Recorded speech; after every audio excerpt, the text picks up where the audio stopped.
उधर से तो कोई बोलेंगे नहीं। अच्छा,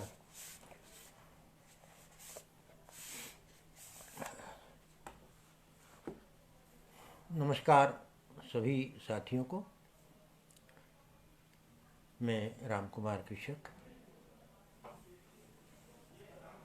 सादतपुर दिल्ली की एक गांव नुमा कॉलोनी में रहता हूं और आज इस कार्यक्रम में मुझे शामिल होने का जो सुयोग प्राप्त हुआ है उसके लिए मैं अर्पण कुमार जी का आभारी हूँ। और जो मित्र यहाँ मौजूद हैं, आएंगे, सुनेंगे, उन सबके प्रति भी मैं अपना आभार व्यक्त करना चाहता हूँ। आज की जो स्मृति समय है, ये आज का 2 नवंबर इसी महीने, इसी वर्ष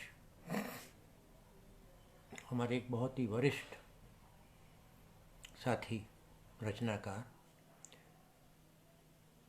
जिनकी रचनाशीलता के विभिन्न आयाम हैं,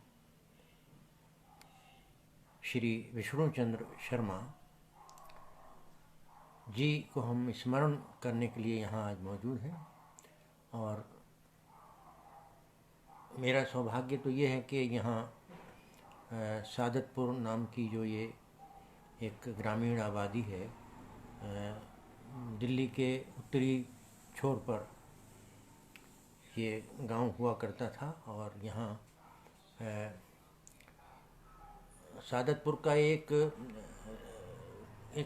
लोक संस्कार जैसा जीवन जो यहाँ है, जिस तरह के कृषि हमारा जो पूरा सेटअप है, व्यवस्था है कृषि की, उसी दुनिया से यहाँ सबसे पहले आने वालों में वैसे तो रमाकांत जी जो महत्वपूर्ण कथाकार हमारे रहे, और वो यहाँ सबसे पहले आए थे इस गांव में, जो बाद में कस्बाई हो गया है। और फिर वहाँ यहाँ रमाकांत जी के बाद विष्णुचंद्र शर्मा जी ने एक ज़मीन का टुकड़ा ख़रीदा, अपना घर बनाया, एक छोटा बगीचा लगाया और उसमें वो रहते सहते रहे। उनकी जो पत्नी थी वो यहाँ अध्यापिका थी, एक अच्छे सुप्रतिष्ठ विद्यालय में अंग्रेजी की लेक्चरर थी वो। बहुत दिन तक वो संग साथ सब थे हम लोग। और उसके बाद यहाँ इसी गांव में आकर बसने वालों में विष्णु जी का दूसरा नंबर आता है, विष्णु शर्मा जी का। उनका जन्म स्थान तो आप सब जानते हैं, बनारस था। और बनारस की जो अपनी सभ्यता और संस्कृति और उसकी आधुनिकता के साथ उसकी प्राचीनता का जो पूरा इतिहास है, उस सारे संस्कारों को लेकर विष्णु जी यहाँ दिल्ली में आए थे। और दिल्ली में जो घर बनाया उन्होंने कामकाज करते हुए, जो फ्रीलांस ही रहा उनका जीवन पूरा। और वो फुल टाइमर एक तरह से लेखक रहे।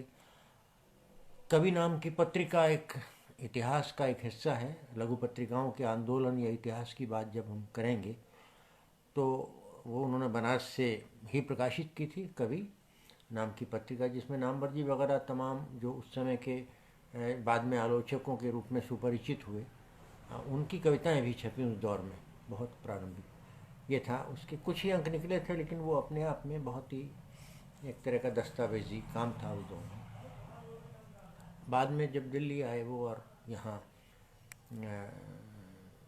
अपना घर बना लिया छोटा सा, तो सर्वनाम की पत्रिका उन्होंने शुरू की थी यहाँ से। और वो बहुत अरसे तक लगातार एक ख़ास तरह के दायित्व बोध के साथ, जो लघु पत्रिकाओं की अपनी साहित्यिक और सामाजिक चुनौतियां या प्रतिबद्धताएं हैं, उनको आगे बढ़ाने में इस पत्रिका का बहुत विशेष योगदान रहा है। बाद में नागार्जुन जी 85 में यहाँ आ गए थे। उसके बाद विष्णु जी के बाद वहाँ यहाँ दो लोग और आए जो हमारे बहुत घनिष्ठतम साथियों में हैं रहे। श्री हरिपाल त्यागी जो लेखक और चित्रकार, फाइन आर्ट के बहुत ही महत्वपूर्ण लोगों में से उनका नाम आता है, और लेखक बिरादरी में भी वो उसी तरह सम्मानित और शामिल रहे। उसके बाद सुरेश सलील यहाँ आए, डॉक्टर माहेश्वर यहाँ आए, और उसके बाद की जो पीढ़ी आई, हाँ उसके बाद जो आए वो बाबा नागार्जुन आए। वो हमारे गार्जियन हो गए यहाँ तमाम। हमारा जो साहित्यिक समाज था, जिसको हम सादतपुर साहित्य समाज के नाम से एक संस्था के रूप में भी हमने उसके अंतर्गत बहुत सारे काम किए हैं, करते रहे हैं। नागार्जुन जी आए, और करुणानिधान जी एक और आर्टिस्ट यहाँ थे, वो बहुत दिन रहे। डॉक्टर माहेश्वर यहाँ रहे।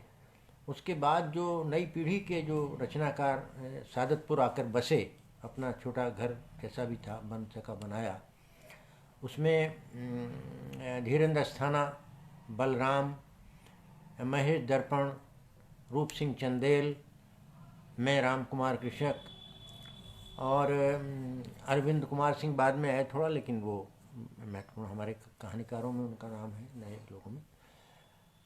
रामनारायण स्वामी यहाँ आए, राधेश्याम तिवारी।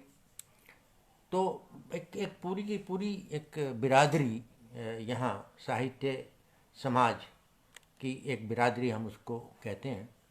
बिरादराना संबंध भी थे और रचनाशीलता के साथ आदान प्रदान भी था, आपस में संगोष्ठियाँ होती थीं, और बड़े आयोजन भी हम लोगों ने महत्वपूर्ण अपने साहित्यकारों को याद किया जब तब। मसलन विष्णु प्रभाकर जी पर हमने एक बड़ा कार्यक्रम यहाँ किया, और मन्नूलाल शील जी पर यहाँ किया, त्रिलोचन जी पर, बाबा की जन्म शती पर हमने वो एक बड़ा आयोजन हुआ, उनके बाद उनकी स्मृति में भी हुआ। तो कई इस तरह के अवसर भी आते रहे। 1857 की जो वर्षगांठ थी 150वीं, उस पर हमने एक बड़ा आयोजन यहाँ सादतपुर में किया था। यानी कि जो जन संस्कृति के सरोकार हैं साहित्य के साथ, उस पूरे कार्यक्षेत्र में हमारी संबद्धताएं यहाँ रहीं। और नागार्जुन जी तो यहाँ गार्जियन के तौर पर सबके रहे, और जब तक वो रहे तब तक बाहर के हमारे लेखक मित्रों की बहुसंख्यक हमारे लेखक मित्र जो हैं वहाँ यहाँ आते रहे, और उनसे मिलने जुलने का हम लोगों को भी सौभाग्य मिलता रहा। ये सब रहा। बाद में मैंने भी अलाव नाम की एक पत्रिका का संपादन किया, 52-53 अंक उसके निकले हैं, और फिलहाल वो रुकी हुई है। तो विष्णु जी को मैं याद कर रहा हूँ सर्वनाम के नाते भी।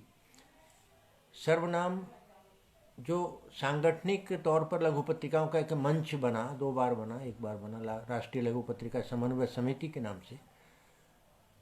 विष्णु जी का एक अपना सोच और सरोकार था।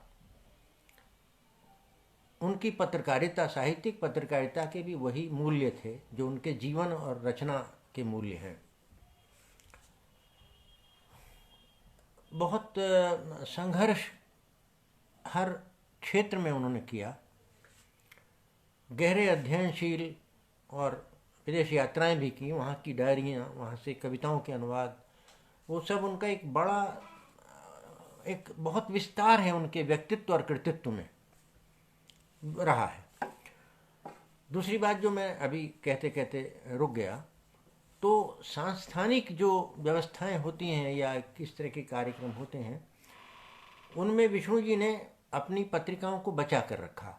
उससे उनके अपने कुछ वैचारिकी थी उनकी अपनी, और उसके नाते वो, लेकिन जो जनवादी मूल्य हैं, जनवादी साहित्य की जो जनवादी संस्कृति और मूल्य धर्मिता है, और नए लोगों को उस विचार, उस धारा में शामिल करना, और समकालीन साहित्य की खासतौर से काव्य विधाओं के बारे में, उसकी जो तमाम तरह के रूप विधान हैं, उसको लेकर भी उन्होंने बहुत सारी बहसें चलाई, और उसमें और बहुत सारे लोगों की भागीदारी उसमें रही।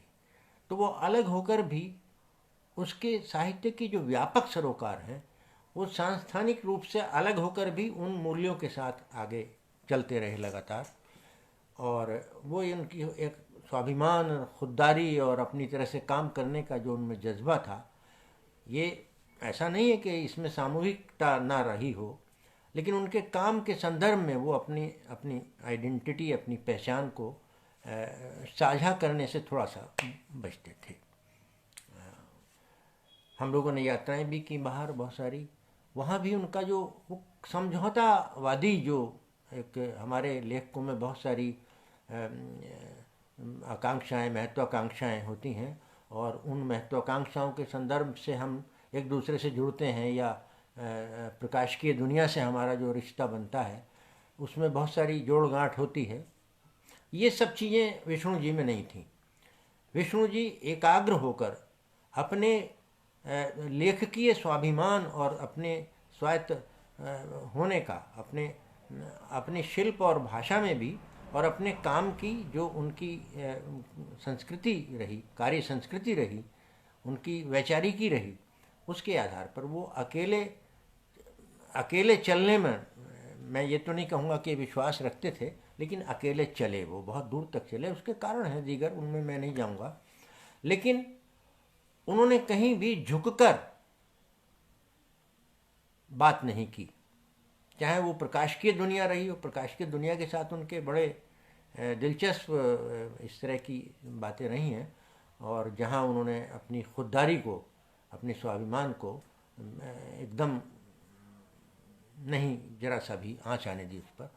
तो एक व्यक्तित्व के तौर पर, व्यक्ति के नाते जो लेख की अस्मिता होती है, उसके एक बड़े योद्धा के रूप में मैं उनको देखता रहा हूँ। हिंदी के रामविलास शर्मा हों या आलोचकीय दुनिया में नजर पांडे हैं हमारे, विश्वनाथ त्रिपाठी जी, तो उनके बहुत ही घनिष्ठ एक तरह से सहपाठी जैसे मानता हूँ मैं उनको। तो वो सब लोग यहाँ आते जाते थे, विष्णु जी के साथ लंबी लंबी बातें होती थी, बैठकें होती थी, हम लोग सब शामिल होते थे। रहवर साहब यहाँ लगातार आते थे, हंसराज रहवर जी, और विष्णु प्रभाकर यहाँ आते थे। त्रिलोचन जी तो लगातार, जब बाबा यहाँ थे तो लगभग रहते थे। शलभ श्री राम सिंह यहाँ आकर रहे।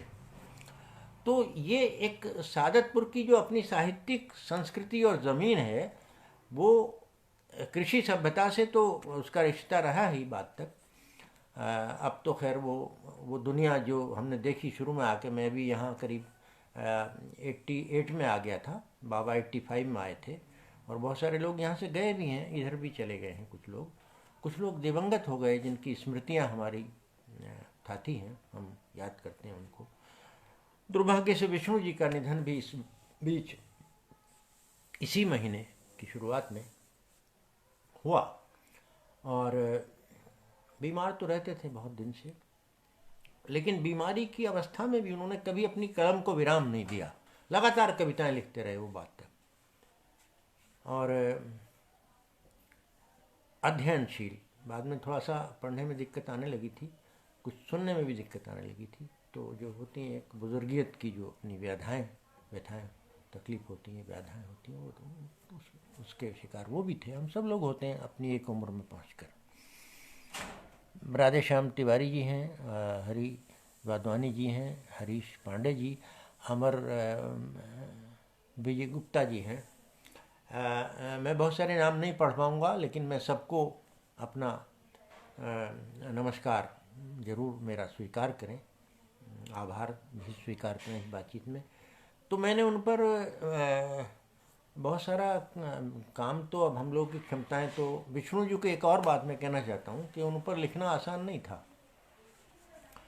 विष्णु जी के कृतित्व को, उनकी रचनाशीलता के एक तरह की कोलाज वो बहुत सारे बनाते थे, और उसमें स्मृतियाँ तो होती ही थीं, लेकिन जो वैश्विक साहित्य का जो एक अपना की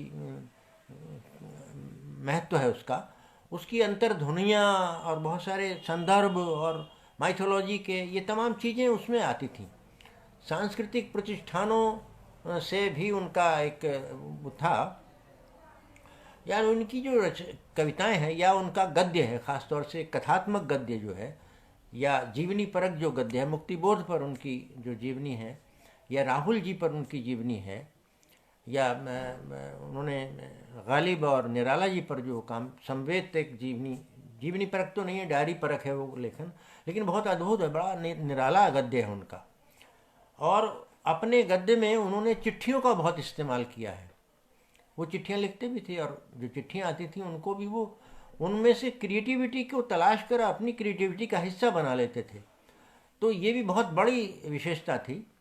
अब तो चिट्ठियों का ज़माना ही विदा हो गया है। ये एक सभी की एक क्षति है, क्योंकि पत्र साहित्य का अपना महत्व और मूल्य रहा है और हम कितनी चीज़ों से वंचित हो गए हैं।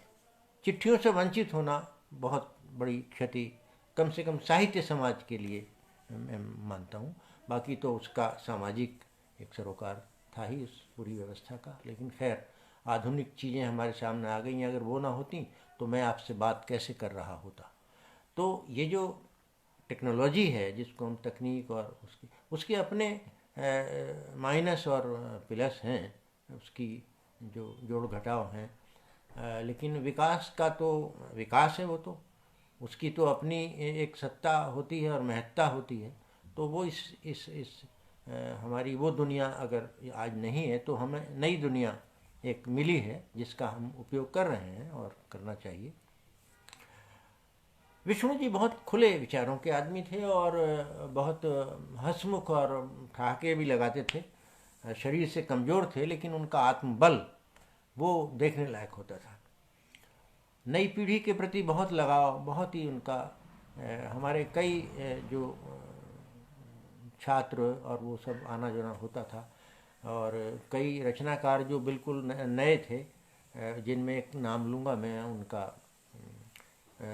सैयद शहरोज़। अब तो वो रांची में हिंदुस्तान में स्थानीय संपादक हैं, या मेरा ख्याल है। तो वो उनके साथ रहे, रामनारायण स्वामी उनके साथ रहे, और कुछ और मित्र भी रहे बहुत सारे, राधेश्याम तिवारी जी से और भी संबंध रहा। हम लोग मिलते जुलते रहते थे लगातार, और उनका सानिध्य जो है वो कहीं ना कहीं हमारी रचनात्मकता में शामिल होता था, उसको उन्नत करने वाला होता था। बहुत सारे विभ्रम और साहित्य को लेकर बहुत सारी जो उलझने और सवाल होते थे, वो उनसे कई बार मैंने इंटरव्यू भी किए, उनके 2 इंटरव्यू किए लंबे।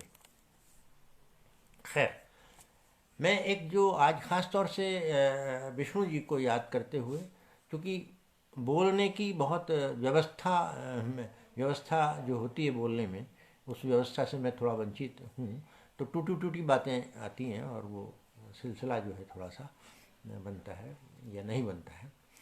तो मैंने एक मेरा सौभाग्य भी था, जब दूसरा संस्करण गालिब और निराला का छप रहा था, अभी 1.5-2 साल पहली बात है या 3 साल पहली बात है, तो उस पर पहले कोई भूमिका नहीं थी, किसी की प्रस्तावना नहीं थी।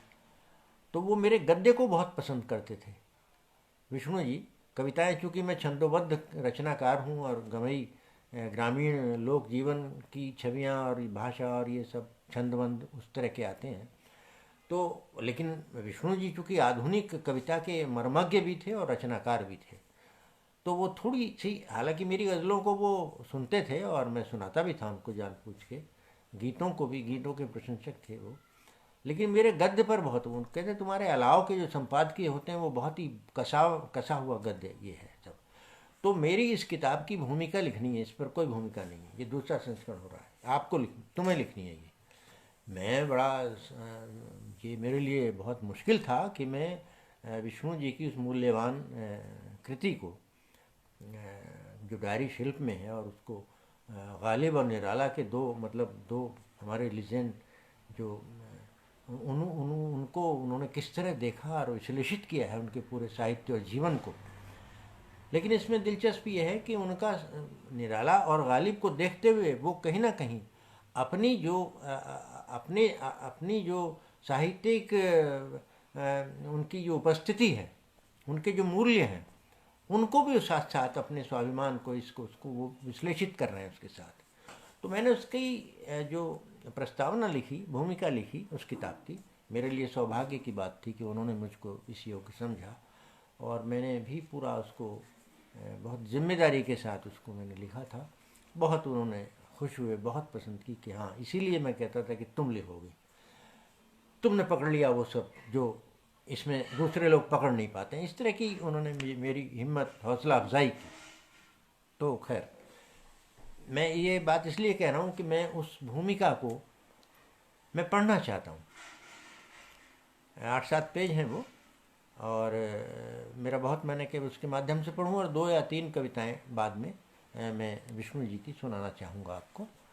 और इसमें भी भूमिका जो है, मैंने उनके शिल्प को उनके एडॉप्ट करने की कोशिश की कि उसमें उनकी जो डायरी की जो अद्भुत शिल्प शैली है, उससे ये कहीं बहुत अलग दिखाई ना पड़े। ये मेरे सामने चुनौती भी थी, और उसको उसी रूप में मैंने लिया भी, और वो किसी हद तक मुझे भी अच्छा लगा, और विष्णु जी ने उसको सराहा भी। तो मैं आप सबकी इजाज़त से, ये शायद पता नहीं बेहतर है कि नहीं बेहतर है, लेकिन मैं चाहता हूँ उनको याद करना इस रूप में। इसका शीर्षक मैंने रखा था, उल्लेखनीय है कि उन्हीं के शब्दों का वो है। 21वीं सदी समय की कोख से अभी जन्म ले ही रही थी। तभी मैंने कबीर की डायरी पर विष्णु जी से बात की। शीर्षक दिया था समान धर्मा की खोज। समान धर्मा की खोज का सिलसिला उनके यहाँ लंबा है, चाणक्य से लेकर राहुल सांकृत्यायन तक। वहीं से वे अपने युग यथार्थ और स्वयं अपनी भी खोज करते रहे हैं। ये खास बात मैंने इस किताब के माध्यम से देखा है। देखिए, यही कार्य उन्होंने गालिब और निराला के बहाने किया है। 2-3 बैठकों में मैंने इसे पढ़ा, और जैसा कि अक्सर लगता है, पाठक के लिए विष्णु जी निश्चय ही कड़ी चुनौती पेश करते हैं। फिर भी मैं पढ़ गया, यथासंभव समझने की कोशिश भी की, और जो समझा था, अनुभव किया था, उसी को यहाँ आपसे साझा करना चाहता हूँ। शुरू में ही विष्णु जी गालिब को नहीं, पिता को याद करते हैं। अस्पताल में थे वे, विष्णु जी के जो पिता हैं वो अस्पताल में थे। शुरू में ही विष्णु जी गालिब को नहीं, पिता को याद करते हैं। अस्पताल में थे वे, संपूर्णानंद जी उनके वजीफे के लिए कुछ कागज लेकर आए थे। कृष्णचंद, इस कागज पर दस्तखत, हस्ताक्षर कर दो। पिता ने लेकिन दस्तखत करने के बजाय उन कागजों को चिंदी चिंदी करके फेंक दिया। संपूर्णानंद जी से कहा, मित्र, मैंने देश सेवा वजीफा या धन कमाने के लिए नहीं की थी। स्वाधीनता सेनानी रहे थे, इसलिए उन्होंने ये कहा कि मुझे वजीफा सरकार का नहीं चाहिए, फाड़ के उसको। विष्णु जी की टिप्पणी है इस पर, मुझे बहुत बाद में गालिब की कही बात याद आई, न सताइश की तमन्ना न सिले की परवाह। पिता के साथ साथ गालिब उनके और नज़दीक आ जाते हैं, क्योंकि पिता का व्यवहार उन्हें गालिब के उक्त अशआर के सही मायने बता रहा था। इसी समय विष्णु जी अनायास शमशेर में गालिब को देखने लगते हैं। मैंने कोलाज की बात की थी आपसे। इसी समय विष्णु जी अनायास शमशेर में गालिब को देखने लगते हैं, और फिर उन्हें लेकर हिंदी आलोचकों से उनकी यह शिकायत कि उन्होंने ही शमशेर की गज़ल पर सोचा हो, कि उन्होंने शायद ही शमशेर की गज़ल पर सोचा हो। आलोचकों ने गालिब ने अपनी शायरी या बयान के लिए गज़ल को तंग गली की उपमा दी है, पर वही उनका विस्तृत मैदान भी रहा।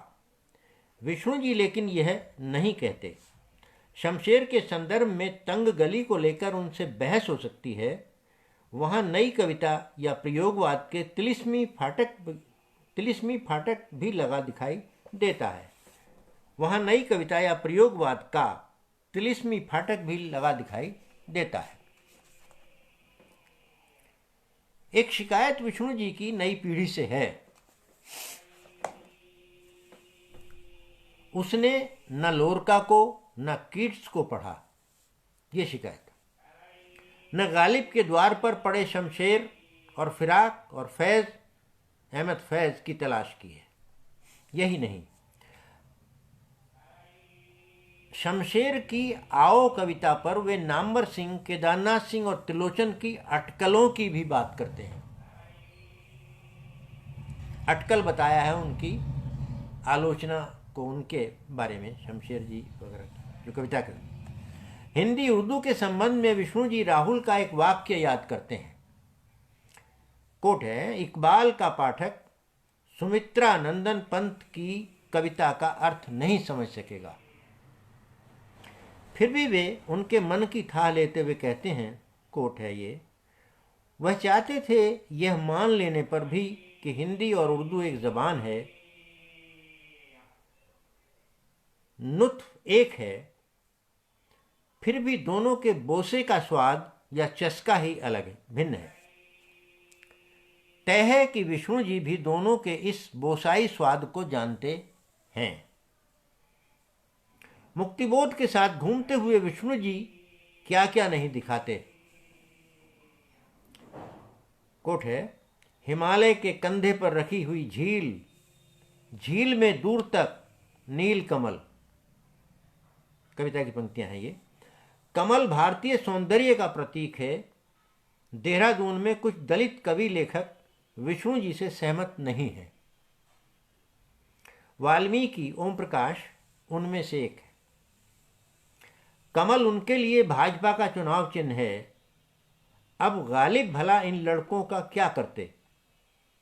खेल लड़कों का हुआ, दीदाए बीना न हुआ।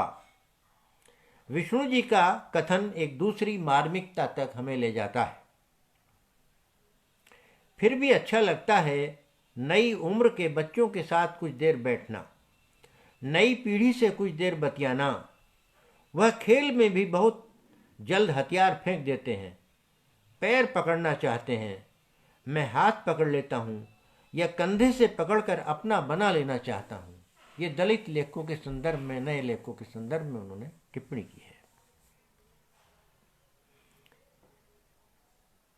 कई बार विष्णु जी किसी माँ बेटी की बातें दूर बैठे सुन लेते हैं और फिर दोनों की तुलना करते हुए उनका यह वाक्य, माँ और बेटी का कद लंबा था, माँ साड़ी में आकर्षक लगी थी मुझे, बेटी जीन में कसी गुड़िया। और फिर एक ऐसे ही संदर्भ से प्रकाश पंडित उनके सामने गालिब का यह शेर रख देते हैं, न हो हुस्न तमाशा दोस्त रुस्वा बेवफाई का, बमुहरे सद नजर साबित है दावा पारसाई का। संदर्भ यहां जेल जीवन का है। कहते हैं, मैंने जेल में सोशलिस्ट कम्युनिस्ट होने के नाते और नौकरी न मिलने पर कभी पराजय का मुंह नहीं देखा। और फिर गालिब का यह शेर, बंदगी में भी वो आज़ादी ये खुद भी हैं कि हम, बंदगी में भी वो आज़ादी ये खुद भी हैं कि हम, उल्टे फिर आए दरे काबा अगर वहाँ ना हुआ। और फिर सिर्फ सिफारिशी नौकरी के ही सिलसिले में पुलिस वेरिफिकेशन को लेकर हंसते हैं, कबीर जैसी हंसी हंसते हुए। लेकिन फिर वही नौकरी दर नौकरी का सिलसिला, वही फाका मस्ती का दौर जो गालिब का रहा। इसी सिलसिले में एक और शुभचिंतक रघुनाथ सिंह ने केसकर के हवाले से कहा, तू एक कागज पर लिखकर दे दा, तू कम्युनिस्ट नहीं हुआ। सुनकर सोचते हैं विष्णु जी, पूरा राष्ट्रीय आंदोलन ही एक सौदा था क्या, जिसे खून का दरिया पार करने के बाद चंद नेताओं ने जीता था। और फिर गालिब को याद करते हैं, खूने जिगर अमानते निजगान यार थी, खूने जिगर अमानते मिज़गान यार थी। गालिब साहब का एक और बयान है, कर्ज की पीते थे मैं। विष्णु जी इस संदर्भ में लेकिन कोई बयान नहीं देना चाहते, और जो देते हैं वह यही कि कोट, बस मैं हूँ और तलाश है मेरी कविता है, बस मैं हूँ और तलाश है मेरी कविता है। कुछ ऋण है, कुछ टूटी दीवारें हैं, कुछ उदास चेहरे हैं, कुछ फाका मस्ती भरे दिनों की यादें हैं, कुछ जेल के सींचों के पीछे खड़ा कागजी पैरहन है। यानी दिल्ली के भीतर कागज का लिबास पहना अपना कवि है सादतपुर का। मिर्जा से विष्णु जी एक दिलचस्प संवाद की मुद्रा में हैं। शिकायत सी करते हुए कहते हैं कि जब तुम्हारा दीवान तो बिक रहा है, अब तुम्हारा दीवान तो बिक रहा है, यह तो चिंता मेरी है। नामवर सिंह की बेनियाजी हद से गुजरी तो अभिन्न की खरीद तक रुक जाएगी, अभिन्न की खरीद रुक जाएगी। अभिन्न उनकी एक किताब है संस्मरणों की। तो वो शिकायत कर रहे हैं अपने तरीके से। मिर्जा से विष्णु जी एक दिलचस्प संवाद की मुद्रा में हैं। शिकायत सी करते हुए कहते हैं कि अब तुम्हारा दीवान तो बिक रहा है, यह चिंता तो मेरी है। नामवर सिंह की बेनियाजी हद से गुजरी तो अभिन्न की खरीद रुक जाएगी, समय साम्यवादी का प्रकाशन स्थगित हो जाएगा, कबीर की डायरी छपकर भी अंधेरे में दम तोड़ देगी। गालिब इस पर कुछ नहीं कहते, बस मुझे इत्मीनान से सुना देते हैं अपना ये ताजा शेर। बेनियाजी हद से गुजरी बंदा परवर कब तलक, हम कहेंगे हाल दिल और आप फरमाएंगे क्या। ये आप शिल्प को महसूस कर रहे होंगे, उनकी शैली का जो आनंद है और उसमें जो गहराई और विस्तार है उसको।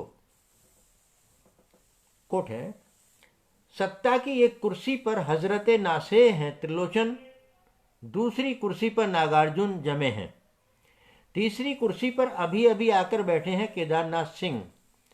मैं गालिब की ओर मुखातिब होता हूं, किसके आने पर तुमने उनके रास्तों में अपना दिल और आंखें बिछाई थीं? गालिब ने बस एक गठरी खोली, उसमें से निकली तलवार और कफन। मैंने कहा, सभी लोग संसद की ओर कूच कर रहे हैं, आपका मुकाम भी क्या वहीं तक है? हंसे गालिब, तुम्हें उज्र है? भला भूतपूर्व प्रधानमंत्री, भूतपूर्व संचार मंत्री के घर भरने पर जब मैंने आपत्ति या उज्र नहीं किया, तो आपके वहां रहने पर कुछ ताजी गजल ही दूरदर्शन पर सुनने को मिलेगी। ये गालिब से संवाद कर रहे हैं। हिंदी के स्वर्गीय राष्ट्रकवि मैथिली शरण गुप्त ने संसद में कविता सुनाकर सांसदों का ... है अफसोस है बीच में तुम्हारी बात रोक रहा हूं। ये गालिब साहब बोले, अभी मैं सिर्फ जा रहा हूं, न कोई मंजिल है न मुकाम, बस आज वहां तेगो कफन बांधे हुए जाता हूं मैं, उज्र मेरे कत्ल करने में वो अब लाएंगे क्या। किस्मत अपनी अपनी, मैंने कहा, और उसके पीछे खरामा खरामा चलने लगा। गालिब को लेकर हिंदी आलोचकों से विष्णु जी को अनेक शिकायतें हैं। मसलन साक्षी भाव से यह एक प्रसंग देखें। मैंने देखा पंडित हजारी प्रसाद द्विवेदी खरामा खरामा चले आ रहे हैं, टैक्सी वापस चली गई है, बस वे हैं और है शबे गम। न वे कभी गालिब की ओर बढ़े, न गालिब ने उनसे पूछा, तुझे हम वली समझते जो न वादा ख्वार होता।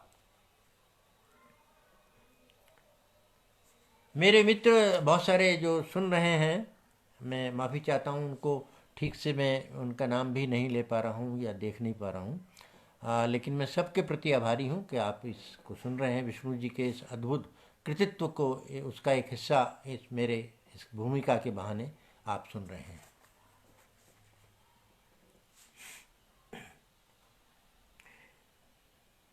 तो द्विवेदी जी को आते हुए देख रहे हैं और वो शिकायत कर रहे हैं कि उन्होंने गालिब को ठीक से नहीं देखा समझा। मैं इसी इंतज़ार में था, पंडित जी का बलि सिद्ध पुरुष कुछ गालिब से गुफ्तगू करेगा, कुछ दोनों के गमे रोजगार इससे कम होंगे। पर एक बली था अपने में मस्त, दूसरा अपने मसअले तसव्वुफ दर्शन संबंधी समस्याओं में गर्क था। कोई न अवसाद का खतरा था, न संवाद की आरजू। कंधे पर रखी चादर कई बार खिसकी थी पंडित जी की, जैसे वे खुद से बहस कर रहे हों। नहीं, मैं बली नहीं हूं। फिर क्या हो? गालिब ने पूछा, इनसे पूछा विष्णु जी ने। और इस क्या हो का खासा लंबा जवाब जो पुस्तक में दर्ज है, उसमें सिद्ध बली पंडित जी भी हैं और पंडित विष्णुचंद्र शर्मा भी। गालिब तो खैर हैं ही। व्यक्तित्वों को इस तरह एक में करना जैसे उन्हें काल और परिस्थितियों की निरंतरता में देखना है। यहाँ द्वंद्व तो है, द्वैत नहीं है। इसी से विष्णु जी के यहाँ कथ्य और शिल्प का एक खास तरह का फंतासी इसी से विष्णु जी के यहाँ कथ्य और शिल्प का एक खास तरह की फंतासी है। अपने इस रचाव से विष्णु जी को इश्क करने की हद तक लगाव है। लेकिन गालिब इस लगाव को लेकर क्या कहते हैं? कहते हैं जिसको इश्क खलल है दिमाग का, कहते हैं जिसको इश्क खलल है दिमाग का, ये गालिब कहते हैं इस मसले पर। विष्णु जी भी किसी के अंगड़ाई लेने पर इस खलल को महसूस करते हैं। कई और शब्द भी उन्हें याद आते हैं, लिबिडो, सेक्स, कुंठा वगैरह। लेकिन वे इस दिमागी कारोबार की चीरफाड़ नहीं करना चाहते। फिर भी इस एहसास के साथ हैं जिसे गालिब ने बहाने की तरह नहीं, सच्चाई की तरह जिया था। 100 बार बंदे इश्क से आज़ाद हुए हम, पर क्या करें कि दिल ही उदू है फराक का। और फिर गालिब साहब की उन्हें यह सलाह कि कोट, तुम अकेले इश्क के दिमागी इंसान नहीं हो, खोजोगे तो अपनी मूर्खता पर रीझने वाले ढेरों मिलेंगे। बस बिगड़ी तस्वीर का एल्बम बंद मत करना। कुटिल व्यक्तियों के, कुंठित व्यक्तियों के संस्मरण देखना और लिखना कि दिमाग का खलल कैसा होता है। बहुत दूर दूर जाकर दूर दूर चली जाने वाली बातें विष्णु जी अपने रचनाओं में रचते हैं, आप महसूस कर रहे होंगे। एक जगह विष्णु जी ने शमशेर जी के अग्रज तेज बहादुर चौधरी जी को कोट किया है। कोट है उनका, गालिब के व्यक्तित्व के बारे में लोगों ने जाना है, उसको उनके कलाम से मिलाकर पढ़ने से गालिब को और ज़्यादा समझा जा सकता है। कोट 1, महत्वपूर्ण यह कि तेज बहादुर जी की यह टिप्पणी प्रत्येक मौलिक और ईमानदार रचनाकार पर लागू होती है। विष्णु जी स्वयं इससे बाखबर हैं और महत्वपूर्ण यह कि ऐसा करते हुए वे स्वयं भी अपनी खबर रखते हैं। तभी तो निराला अगर रविंद्रनाथ में उनकी बाल्यकाल की कृष्णकाय नदी को देखते हैं तो विष्णुचंद्र शर्मा निराला में अपनी नदी यानी परंपरा को खोजते हैं। वे उन्हें भविष्य विस्तार करने वाले जीवन के दुस्साहसी कवि लगते हैं, यानी दूसरे रविंद्रनाथ। यही नहीं, संदर्भतः वे वाल्मीकि, कालिदास, कबीर, तुलसी, पुष्किन, तोलस्तोय आदि को भी याद करते हैं। और फिर केदार, नागार्जुन, त्रिलोचन, शमशेर और मुक्तिबोध को भी। यही हिंदी की आधुनिक प्रगतिशील काव्य परंपरा है। विष्णु जी इसे और आगे ले जाना चाहते हैं। इन्हीं सब के बीच इसी विशाल हिंदी क्षेत्र में वे निराला को खोज रहे हैं। वे इस विडंबना पर भी अंगुली रखते हैं कि बांग्ला संस्कृति में रविन्द्रनाथ कभी खोए नहीं थे। जबकि हिंदी की जातीय संस्कृति में समष्टि का गायक महाकवि निराला नजर नहीं आ रहा। यहीं वे डॉक्टर रामविलास शर्मा की इस स्थापना को भी दर्ज करते हैं। यह कवि अपराजेय निराला, जिसको मिला गरल का प्याला, ढहा और तन टूट चुका है, पर जिसका माथा न झुका है। यहीं वे त्रिलोचन की इन काव्य पंक्तियों को भी उद्धृत करते हैं। आंखों में रहे निराला, मानदंड मानव के तन के मन के, तो भी पीस परिस्थितियों ने डाला।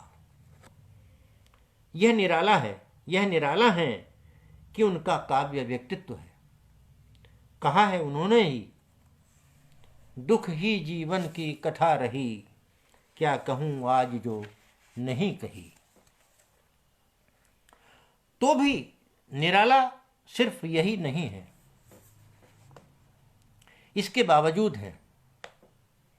विष्णु जी के अनुसार वे हमें आजादी की यमुना का सांस्कृतिक बोध कराते हैं। उनकी यमुना खंडहरों को पाटकर सरस्वती में रूपांतरित हो गई है।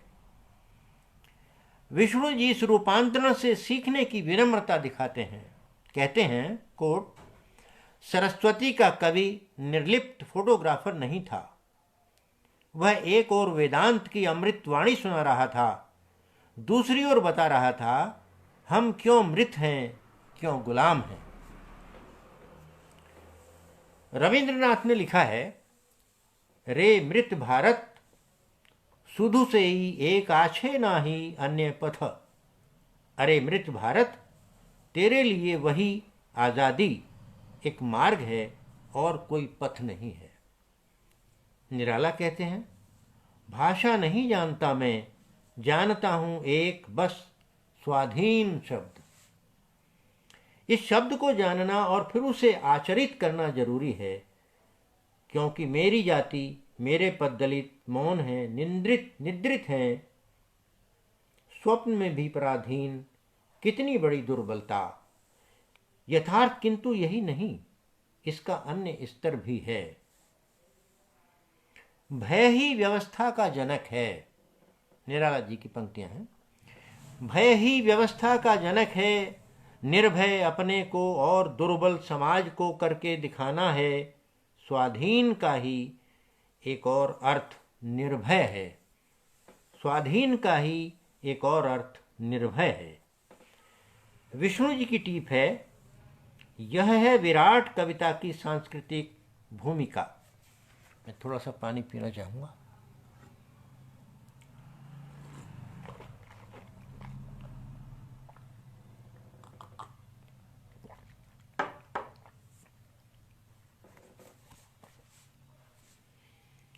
स्वाधीन का ही एक और अर्थ निर्भय है। विष्णु जी की टीप है, यह है विराट कविता की सांस्कृतिक भूमिका। विष्णु चंद्र शर्मा इस भूमिका के साथ हैं। उनका समूचा लेखन इसकी पुष्टि करता है। न वहां कोई विधागत बंधन है, न कोई शिल्पगत। निराला न सही वे, उनका अंशतः निरालापन उनमें अवश्य है, और यह आकस्मिक नहीं है। निराला और नागार्जुन दोनों की सोहबत का असर उन पर है, विष्णु जी पर।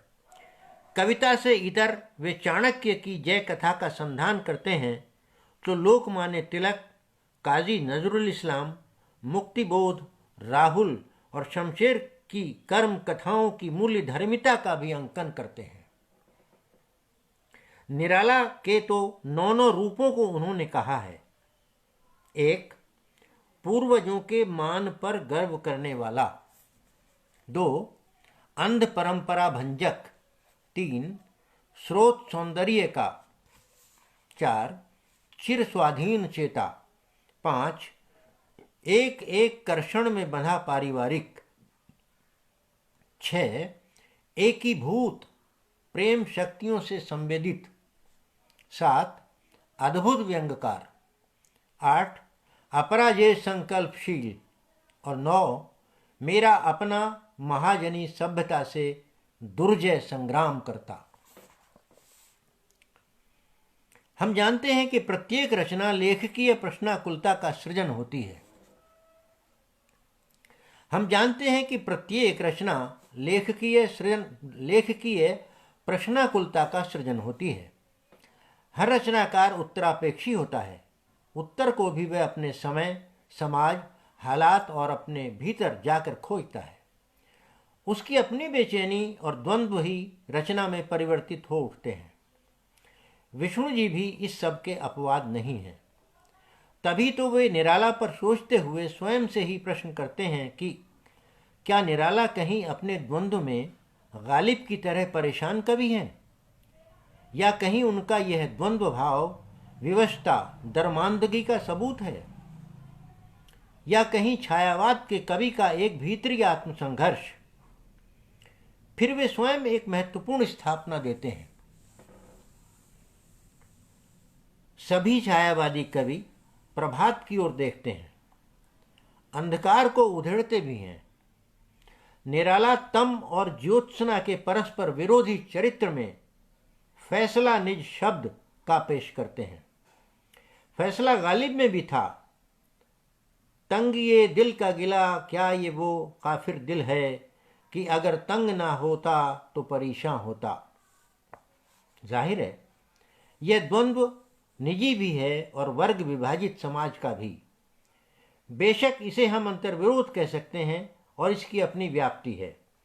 यहाँ तक कि अगर स्वातंत्र्योत्तर भारत के इतिहास को कोई एक शब्द देना हो तो वह है अंतर्विरोध। हमारे यहाँ इसे देखने दिखाने बल्कि स्वयं जीने का काम गालिब और निराला दोनों ने किया। बच्चन ने भी इसके लिए कहीं लिखा है, कुछ विरोधी कण समूहों से हुआ निर्माण मेरा। विष्णु जी स्वयं इस सत्य को स्वीकारते हैं। इसीलिए उन्होंने गालिब और निराला के बहाने डायरी के पन्ने ही नहीं रंगे, बल्कि अपना भी अध्ययन करते हुए प्राचीन की उस जड़ता को जलाने, नष्ट करने का उद्यम किया है जो मनुष्य को जीवनहीन बनाती है। वो जड़ता, कहते हैं वे, निराला हर बार ध्वनित दिशाओं से अपनी कविता को नवीन बनाते हैं। उनकी ध्वनि का यह सार्थक गुण है, जला दे जीर्ण शीर्ण प्राचीन। उर्दू हिंदी संस्कृति का पोषण करने वाले यह दोनों महाकवि यूं ही अग्रणी और आधुनिक नहीं हैं। विष्णु जी दोनों के इस महत्व को निरंतर रेखांकित करते हैं। राम की शक्ति पूजा पर बात किए बिना निराला पर बात पूरी नहीं हो सकती। वहां प्राचीन भी अर्वाचीन की मुद्रा में है। उसका मुखापेक्षी जय विजय की ओर अनथक अभियान। राम अपने ही आत्म और आत्म संशय का शोध संधान और कवि का अपना यह निष्कर्ष। राम के अपने ही आत्म और आत्म संशय का शोध संधान और कवि का अपना यह निष्कर्ष कोट है, वह एक और मन रहा राम का जो न थका। प्रसिद्ध रचना पंक्तियां हैं। यहां कोई विचलन नहीं है, कोई संशय नहीं। और फिर उनका यह आत्म विवेक आराधन का दृढ़ आराधन से दे दो उत्तर। इससे उनमें अगर कुछ टूटता है तो कुछ जुड़ता भी है। उनका अनुभव सत्य उन्हें भीतर से समृद्ध करने वाला है, हताश या निराश नहीं। बाहर मैं कर दिया गया हूं, भीतर पर भर दिया गया हूं। यह उनकी प्रसिद्ध पंक्तियां हैं। अथवा ऐसी ही पीड़ाजन्य यह आत्मस्वीकृति ब्राह्मण समाज में ज्यों अछूत। यहां वे गालिब से अलग हटकर बोल रहे हैं, जबकि उन्होंने कहा था, पूछते हैं वो कि गालिब कौन है, कोई बतलाए कि हम बतलाएं क्या। व्यंग यहां दोनों जगह है, बल्कि आत्मव्यंग। अपनी काव्य साधना के बीच निराला जिन जीवन विडंबनाओं से जूझ रहे थे, विष्णु जी उसे सभ्यता संकट की तरह देखते हैं। ध्यान दीजिए, अपनी काव्य साधना के बीच निराला जिन जीवन विडंबनाओं से जूझ रहे थे, विष्णु जी उसे सभ्यता संकट की तरह देखते हैं। कहते हैं, कोट, 1942 से निराला दो स्तरों पर सोच रहे थे। एक, उनका चित्त राजनीतिक आज़ादी चाहता था। दूसरा, परंपरा पर पुरानी मोहर न लगाकर वह उसका परिष्कार करने वाले थे। यह उनका चित्त था। कोट बंद। स्मरणीय है कि निराला ने स्वयं को समाजवादी कहा है, लेकिन वही निराला बेला में समाजवादी नेहरू का उपहास करते हैं। यहीं से निराला की जनोन्मुख काव्य दृष्टि को नए पत्ते और अणिमा में जाकर और बेहतर ढंग से समझा जा सकता है। वे समाजवादी होने के बावजूद बिल्लेसुर, बकरिहा और चतुरी चमार के चरित्र लेखक भी हैं। दूसरे शब्दों में कहें तो दलित और पिछड़ी जातियों को समाजवाद की वास्तविक भूमिका में वे जरूरी मानते हैं। वस्तुतः आज़ादी के बाद समाज में बढ़ती विषमता को निराला खुली आंखों देख रहे थे, किसी विज्ञ आधुनिक की तरह। लिखा है उन्होंने, मानव जहां बैल घोड़ा है, कैसा तन मन का जोड़ा है। किस साधक का स्वांग रचा यह, किस बाधा की बनी त्वचा यह। देख रहा है विज्ञ आधुनिक, वन्य भाव का यह कोड़ा है।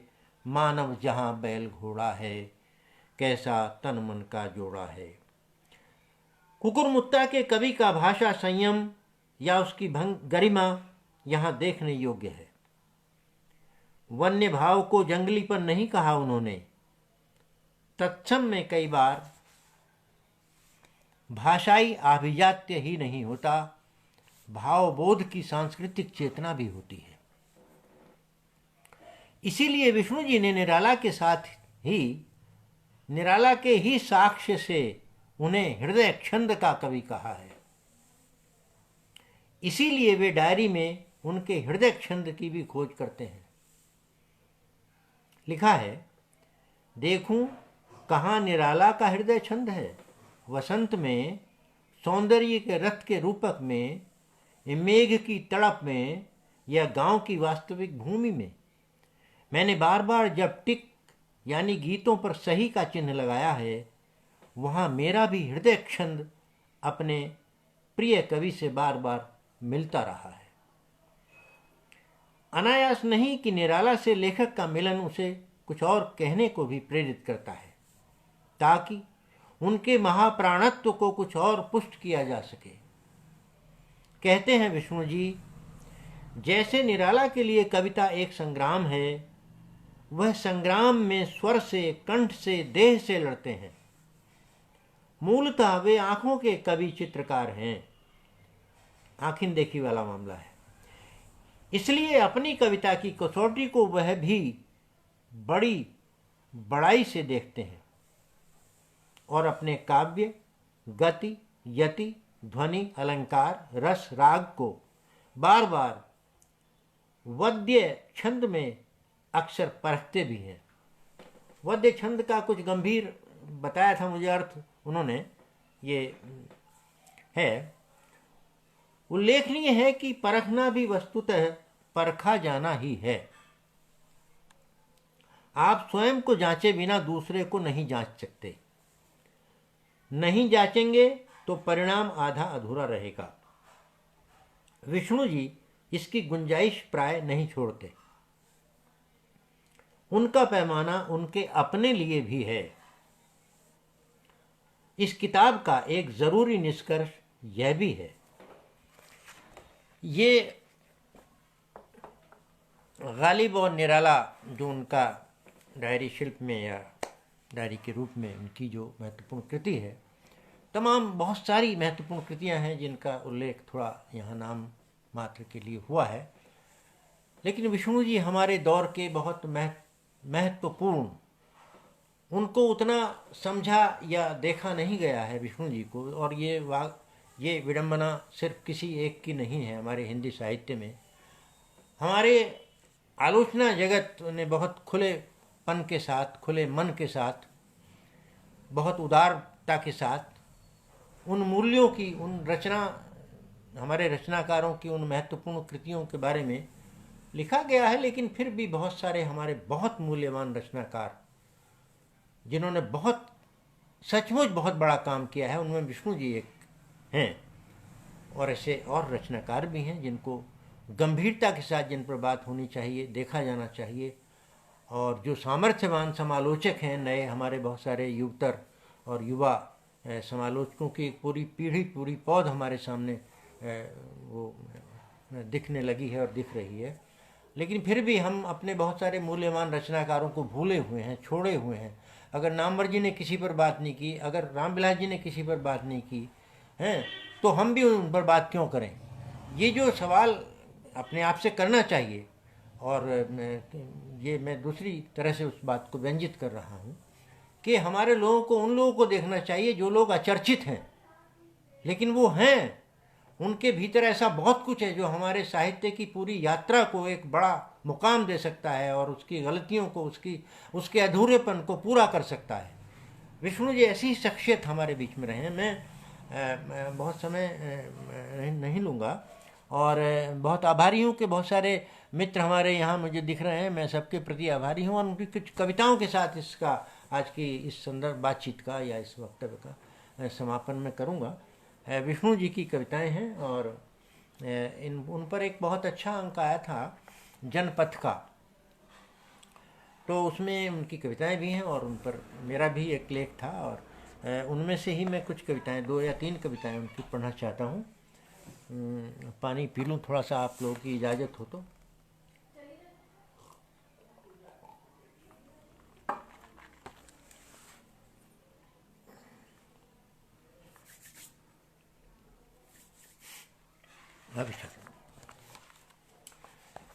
पहली कविता से शुरू करता हूँ। 2-3 कविताएं हैं और वो अलग अलग भावभूमि, अंतर्वस्तु पर अलग उनकी है।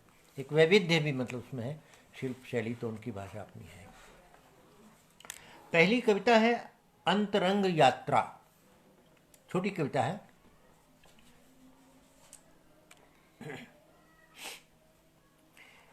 अंतरंग यात्रा। मेरी पृथ्वी एक अंतरंग यात्रा है। मेरी पृथ्वी एक अंतरंग यात्रा है, जहां हर आदमी एक लहर दर लहर नृत्यरत है। मेरी पृथ्वी की कोई सरहद नहीं है, कोई पारपत्र नहीं चाहिए। सिर्फ स्वर शब्द को, ध्वनि ब्रह्मांड को उदात्त बनाती और धीरे धीरे खोलती और खोलती चली जाती है और लय में बांध देती है हमें, तुम्हें। दूसरी कविता मैंने जिक्र किया है कि कबीर की डायरी उनकी एक बहुत इम्पोर्टेंट मूल्यवान किताब है। अपने तरह का ही लेखन है। विष्णु जी की हर किताब अपने ढंग की उन्होंने रचा है उसको, चाहे समय साम्यवादी हो, राहुल जी पर उनका मुक्तिबोध पर हो, सारी चीज़ों का। तो ये साखी आप जानते हैं कि वो हमारी पूरी भारतीय कविता की जो परंपरा है, भक्ति काल से लेकर अधुनातन काल तक, सबके गंभीर अध्येता रहे हैं। साखी नाम की दूसरी कविता है साखी।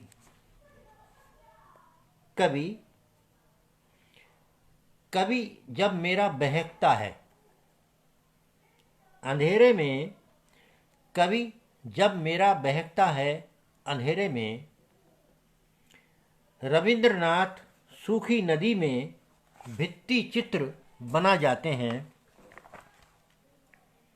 कभी जब मेरा अंधड़ में हताश हो जाता है, निराला सूनी गलियों में संगीत सुना जाते हैं। कभी जब मेरा आलोचक सा बमकता है, तुलसीदास कबीर की साखी सुना जाते हैं।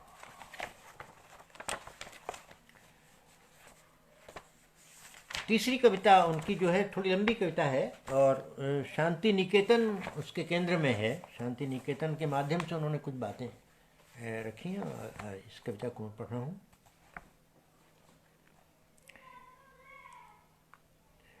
चुरसी के फूलों ने पहले मुझे सुनाई मादक गंध की कथा।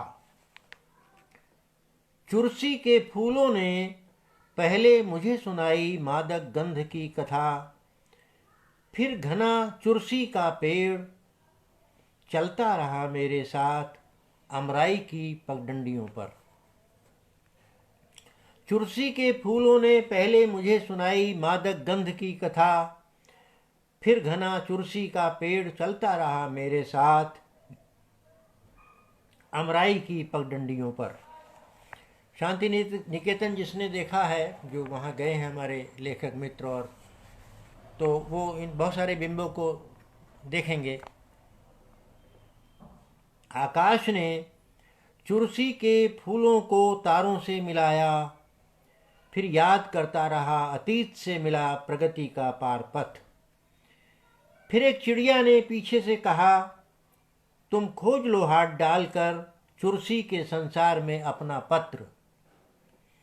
मेरे आगे और फिर पीछे चुरसी का उजला फूल गाता रहा रविंद्र संगीत। उत्तर पल्ली में बंगले हैं, बंगले में फूलों की बगिया है।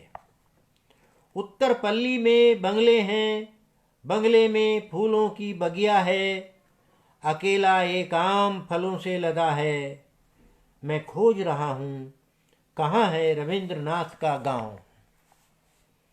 उत्तर पल्ली में अवशेष है शांति निकेतन की सभ्यता का,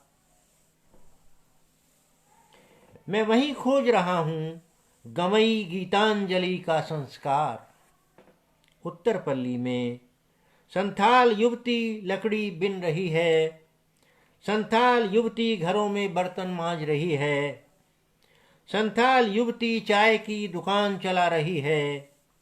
उत्तर पल्ली में नहीं बचा है आदिम संस्कृति का अवशेष। माँ की गोद के बच्चे ने कहा, दिनारंभ। ट्राली पर बैठे मजूरों ने कहा, दिनारंभ। बस की छत पर बैठे यात्रियों ने कहा, दिनारंभ। साइकिल सवार ने बीड़ी का कश खींचकर कहा, दिनारंभ। श्रीनिकेत की लंबी सड़क में बने जंगलों ने कहा, दिनारंभ। केला, बांस और एक गाछ ने मुझसे कहा, दिनारंभ। मजूर भी हंसते हैं मिट्टी फेंकने के बाद। मजूर भी हंसते हैं मिट्टी फेंकने के बाद। मजूर भी खांचा फेंक कर बिताते हैं जीवन का लाभ। मजूर भी अभिनय करते हुए गाते हैं श्रम सधा गान। एक ट्रॉली मिट्टी फेंकने के बाद मजूर सिखाते हैं मुझे जीने का रंग राग। रविंद्र सेतु जंगल में बना है, रविंद्र सेतु जंगल में बना है। पुल के नीचे नदी अपनी कहानी याद करती है। याद कर रहा है पेड़ कब कवि से वह स्वर ताल में मिला था। कवि कब धरती के कटाव को देखकर कविता उकेरता था मिट्टी की। शिल्पी राम किंकर तभी बनाते थे बाउल गायकों की भक्ति कथा। आकाश तभी रविंद्र संगीत की स्वर लिपि रचता था झूमकर। आकाश तभी रविंद्र संगीत की स्वर लिपि रचता था झूमकर। कविता का सेतु खोज रहा हूँ दादा मोशाय। बोलो सोमेंदा, पेंटिंग में कौन रंग किसने दिया था कब। किसने बनाई थी एकांत में आदमकद मूर्ति कवि की। बोलो दादा मोशाय। कोपाई नदी ने कब क्रोध किया था जंगल पर। कोपाई नदी ने कब क्रोध किया था जंगल पर। कोपाई नदी ने क्रोध में कब मिट्टी की परत को उधेड़ा था। कब शिल्पी राम किंकर ने कहा था कवि ने बनाया समानांतर कला मंडल शांति निकेतन पर। आज मुझे देखकर कोपाई नदी कहाँ छिप गई है, बताना मोशायदा। कौन आदिम लोक नृत्य रच रही है कोपाई नदी धरती पर, बताना मोशाए। नाराज युवक कोपाई नदी के किनारे क्यों तर्कों का बाड़ा लगा रहे हैं। नाराज युवक कोपाई नदी के किनारे क्यों तर्कों का बाड़ा लगा रहे हैं। नाराज युवक शांति निकेतन के पथ पर साइकिल पर क्यों दौड़ रहे हैं। नाराज युवक सत्ता को घेरने के लिए तर्कों का जाल क्यों बुन रहे हैं।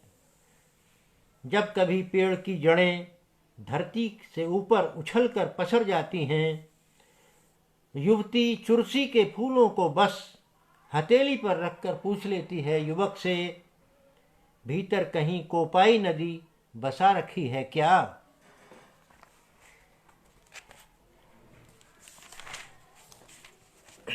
सिर्फ मैं एक कविता और पढ़ूंगा, छोटी कविता है और कविता के बारे में ही है, कुछ संदर्भ हुआ है उनका। कविता का बीतता माह। माह में कविता नहीं बीत रही, कविता का बीत रहा है माह। कविता का बीतता माह, सांसें जब सूख रही थीं, कचनार ने कहा अप्रैल को विदा दो। सांसें जब सूख रही थीं, कचनार ने कहा अप्रैल को विदा दो। पसीना जब चश्मे को भिगो रहा था, कचनार की फलियों ने कहा हिलो, धीमे धीमे ही सही हिलो। बिल्लियों ने जब छांव में पनाह ली, आंखों ने कहा हरियाली सांस ले रही है। मैं जब कमरे के बाहर घूम आया, खकारते हुए कमरे ने कहा कविता के बीतते माह को विदा दो। धन्यवाद। आप देख रहे हैं उनकी कविताओं में जो बिंब हैं और प्रकृति है, वो जीवन की विडंबनाओं के साथ, जीवन के साथ वो जो प्रकृति है किस तरह रिश्ता बनाती है, और उसमें बहुत सारे उनकी जो उनकी भावनाओं की दुनिया है, उनके संघर्ष की दुनिया है, वो कैसे साथ में चली आती है। तो विष्णु जी ने बहुत सारे काव्य संग्रह उनके हैं और छंदोबद्ध भी लिखा विष्णु जी ने। हमारी अक्सर कई बार नरम गरम उनसे नोकझोंक भी हो जाती थी। हमारे आदरणीय वो मुझसे तो 15 साल लगभग बड़े थे, वो 12-13 साल बड़े थे। और बहुत सारी यादें हैं जिनका क्या कहा जा सकता है। उनकी स्मृति को प्रणाम ही किया जाना चाहिए। उनके साहित्य की जो उनकी थाती वो मौजूद है, उसको हम सब लोग देखें मिलजुल कर। अगर कुछ हो सकता है तो होना चाहिए, क्योंकि वो हमारी साहित्य की समृद्धि का हिस्सा है। और जो अपरिचित है या अदेखा है, उसको भी देखा जाना, उस पर बात की जानी।